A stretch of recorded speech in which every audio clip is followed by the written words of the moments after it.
நம்ம சேனலை சப்ஸ்கிரைப் பண்ணாதவங்க சப்ஸ்கிரைப் பண்ணிடுங்க. பக்கத்துல இருக்கிற பெல் பட்டனை மறக்காம பிரஸ் பண்ணிடுங்க.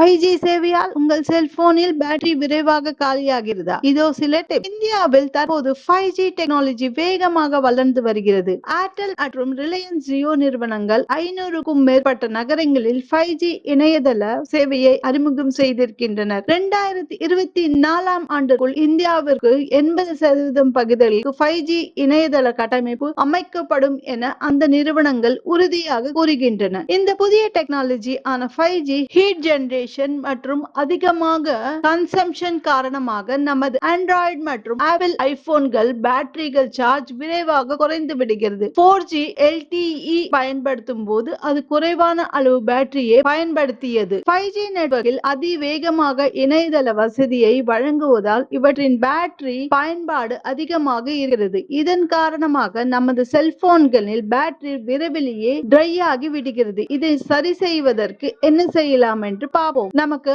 அதிவேக இணையதள வசதிகளுக்கு மட்டும்தான் 5G இணையதள வசதி தேவைப்படுகிறது. மற்றபடி போன் பேசுவதற்கும் SMS அனுப்புவதற்கும் 3G மற்றும் 4G சேவைகளே போதுமானது. பயணத்தின் போது மற்றும் செல்போனை பயன்படுத்தாத நேரங்களில் நமது ஆண்ட்ராய்டு கைபேசியின் செட்டிங் சென்று அதில் மொபைல் நெட்வொர்க் என்பதை தேர்ந்தெடுத்து அதில் சென்று பார்த்தால் வெவ்வேறு நெட்வொர்க் கனெக்ஷன் இருக்கும். இந்த பட்டியலில் 4G LTE என்பதை தேர்ந்தெடுக்கும் போது நமது செல்போனில் பேட்டரி விரைவாக காலியாவது குறையும். இது மாதிரி யூஸ்ஃபுல் அப்டேட்ஸ் பார்க்கணும்னா காலோஸ் அப்டேட்டை சப்ஸ்கிரைப் பண்ணுங்க.